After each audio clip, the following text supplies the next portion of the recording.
According to the ADAA, anxiety disorders are the most common mental illness in the U.S. About 40 million adults, or 18.1% of the population, are affected each year. Out of the whole world, anxiety disorders tie for second with depression as the most common mental disorder. 275 million people suffer from it each day. Anxiety is not one category. There are many different types, such as generalized anxiety disorder, that add to the category as a whole. Generalized anxiety disorder, or GAD, is characterized by constant and excessive worry about a variety of things. They may anticipate disasters or be overly concerned about money, family, work, or health. It's hard to control their worry, and they expect the worst when there is no apparent reason to do so. History of this disorder dates back to the Greek and Latin physicians and philosophers. Anxiety was first recognized by these Greek and Latin physicians and philosophers as a medical disorder. Ancient Epicureans and Stoic philosophers would recommend techniques to reach an anxiety-free state of mind. Although a broad idea of anxiety was created, a description of it was not present until the 17th century when Robert Burton described anxiety in The Anatomy of Melancholy. Still, the idea was broad as it generalized anxiety disorders and panic attacks together as panophobias, or anxiety neurosis. Finally, in the 1980s, the two different mental disorders were split in the third edition of the Diagnostic and Statistical Manual of Mental Disorders, or DSM-3. A group of psychiatrists, psychologists, physicians, and many more were responsible for the separation by founding the Phobia Society of America. Nonetheless, struggles distinguishing clear boundaries between GAD and other anxiety-related disorders remain till this day. The clinical definition of GAD, according to Mayo Clinic, is excessive, ongoing anxiety and worry that are difficult to control and interfere with day-to-day activities. Some general symptoms may be persistent worry about a number of areas that are blown out of proportion to the actual impact of those events, overthinking plans or solutions to worst-case scenarios, seeing situations as threatening even if they are not, hardships in handling uncertainty, indecisiveness and fear of making the wrong decision, inability to let go of worry, feeling restless, and difficulty concentrating.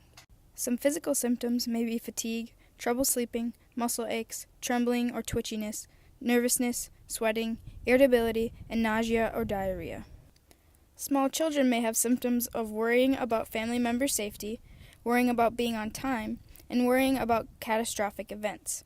While teenagers might be anxious to fit in, they might be perfectionists, spend excessive time doing homework, lack confidence, strive for approval, have frequent stomach aches, and avoid going to school or social events. But what are the causes to GAD and its symptoms? There are three main categories that we can split the causes into: genetics, experiences, and personality. In genetics, differences in brain chemistry that cause a disorder may run in families and be handed down. Experiences may include a history of significant life changes and traumatic or negative events that could cause this disorder. Nonetheless, both of these categories affect the development of personality. Because of this, differences in ways threats are perceived may occur, and this is why symptoms of being antisocial occur. The impact of having GAD disorder hits hard on the individual as well as their family and friends.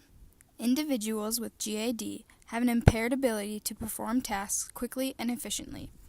GAD takes time and focus from other important activities. It takes energy and increases the risk of depression. It can cause digestive problems, headaches, sleep problems, as well as heart health issues. While the individual struggles, family and friends may feel like they're walking on eggshells. People with GAD may perceive actions and intentions with great suspicion, and it could cause relationship problems. GAD people may also avoid important relationship activities due to their worries, which also damages relationships. Family and friends will receive the irritability, worries, and bad communication style of the person who has GAD without being able to help them directly. Although family members may not be able to help them, there are forms of psychotherapy used to help treat and manage GAD. Intrapersonal therapy is a present-focused treatment aimed at problems in their life that may cause GAD symptoms. Resolving issues will resolve the symptoms and help one manage their GAD. Medications such as antidepressants, buspirone, and benzodiazepine may be used to treat and help symptoms of GAD as well. But the most common therapy to GAD is cognitive behavioral therapy, or CBT. In CBT, their focus is teaching specific skills to manage worries and help one gradually return to activities previously avoided. Hi, my name is Woody Scholl. Today, we're going to talk about the ABC model of cognitive behavioral therapy. The ABC model helps us to explain why we think the things that we think, why we feel the things that we feel, and why we do the things that we do. It's valuable to understand the ABC model because once we understand how our thoughts, feelings, and behaviors interact, we gain the power to start changing them. The ABC model looks like this. First, there's an activating event. An activating event is anything that actually happens to a person. It's just any situation that you encounter. Let's go with the example of running into a friend at the grocery store. You see them in the produce section, you say hi, they say hi right back, and then they return to searching for the perfect banana. That's the activating event. It's the fact of what actually happens. Next, we have beliefs about the activating event. Beliefs are what we think about the situation. Two people might have different beliefs about the exact same activating event. What are some different ways that we can think about the situation at the grocery store?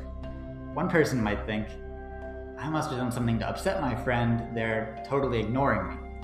Another person might think, my friend is really involved in finding that perfect banana, that's their business, I'm just gonna move along. The truth is, both of these ways of thinking are possible. We don't actually have evidence either way. Our beliefs usually happen so quickly that we aren't even aware of them. We don't take a second to stop and think, was there evidence for that? This is where things get interesting. Someone who's depressed is more likely to have a negative thought about any situation.